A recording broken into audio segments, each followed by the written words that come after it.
السلام علیکم every one, کیسے ہیں آپ؟ امید کرتے ہیں سب بخیر ہوں گے۔ ہم بھی الحمدللہ خیریت سے ہیں۔ تو آج ہم پڑھ رہے ہیں نماز کے مستحبات کسے کہتے ہیں؟ یعنی نماز کو قیمتی بنانے والی چیزیں ہوتی ہیں، ان کو مستحبات کہتے ہیں۔ کن کن چیزوں سے ہماری نماز قیمتی بنتی ہے ان کو ہم مستحبات کہتے ہیں۔ تو نماز میں کل 5 مستحبات ہیں نا۔ تو سب سے پہلا ہے نمبر 1، تکبیر کہتے وقت مردوں کو دونوں ہاتھ چادر کے باہر سے نکالنا ہے نا۔ نمبر 1 کیا ہے؟ تکبیر کہتے وقت مردوں کو اپنے دونوں ہاتھ چادر کے باہر سے نکال کر تکبیر کہنا ہے، اور عورتوں کو چادر کے اندر سے ہی تکبیر کہنا ہے۔ نمبر 2، رکوع اور سجدے میں 3 مرتبہ سے زائد تسبیح پڑھنا ہے نا۔ 3 مرتبہ سے زائد جو ہم رکوع اور سجدے میں تسبیح پڑھیں گے اس کو ہم مستحبات کہیں گے۔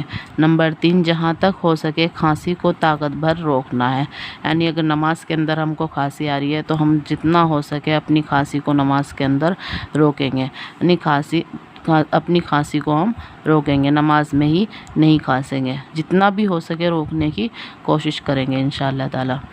نمبر 4، جماعی آئے تو منہ بند رکھنا، اگر ہمیں نماز کے اندر جماعی آ رہی ہے تو منہ بند رکھنا، اور اگر کھل جائے تو کھڑے ہونے کی حالت میں سیدھے ہاتھ سے اور باقی حالتوں میں بائیں ہاتھ کی پشت سے چھپا لینا ہے نا۔ اگر ہم نماز کے اندر اگر ہمیں جماعی آ رہی ہے تو جتنا بھی ہو سکے ہم اپنے منہ کو بند رکھیں گے، اور اگر کسی وجہ سے کھل بھی جائے تو ہم کیا کریں گے؟ اگر کھڑے ہونے کی حالت میں ہم کھڑے ہوئے ہیں، اس وقت ہمیں جماعی آ رہی ہے تو ہم اپنے ہاتھ کو سیدھے ہاتھ کی پشت سے کیا کریں گے؟ منہ کو چھپا لیں گے نا۔ اور اگر ہم باقی جتنی بھی حالت ہے نماز کے اندر، صرف کھڑے ہونے کی حالت میں سیدھے ہاتھ سے چھپائیں گے ہم منہ کو، باقی سب حالتوں میں بائیں ہاتھ سے چھپائیں گے انشاءاللہ۔ نمبر 5، قیام کی حالت میں سجدے کی جگہ پر نظر رکھنا نا۔ جب ہم نماز پڑھنے کھڑے ہو رہے ہیں، کھڑے ہوتے وقت قیام کی حالت میں ہم کیا کریں گے؟ اپنی نظروں کو کہاں رکھیں گے؟ سجدے کی جگہ میں رکھیں گے، اور رکوع میں قدموں میں رکھیں گے۔ جب ہم رکوع کریں گے تو اس وقت ہم اپنی نظر کو کہاں رکھیں گے؟ قدموں پر رکھیں گے، اور سجدے میں جس وقت ہم سجدہ کر رہے ہیں اس وقت ہم اپنی نظر کو کہاں پر رکھیں گے؟ ناک پر رکھیں گے انشاءاللہ۔ اور بیٹھنے کی حالت میں اپنی گود میں، جب ہم بیٹھے ہوئے ہوں گے تو اپنی نظروں کو ہم کیا کریں گے؟ اپنی گود میں رکھیں گے، اور سلام کے وقت اپنے کندھوں پر رکھیں گے نا۔ نمبر 5 کیا ہے؟ قیام کی حالت میں ہم اپنی نظروں کو، جب ہم نماز پڑھنے کھڑے ہو رہے ہیں تو ہم اپنی نظروں کو کہاں رکھیں گے؟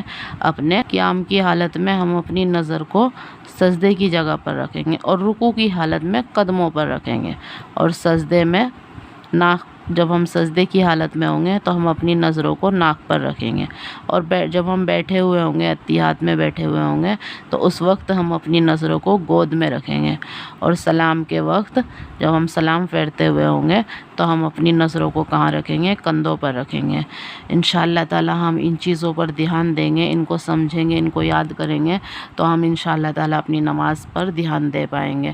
تو اللہ تعالی ہمیں کہنے سننے سے زیادہ عمل کرنے کی توفیق عطا فرمائے نا، اور جو کچھ بھی ہم نے پڑھا ہے اللہ تعالی ہمیں اس پر عمل کرنے کی توفیق عطا فرمائے، اور ہمیں ہماری نمازوں کو درست کرنے والا بنائے، آمین ثم آمین۔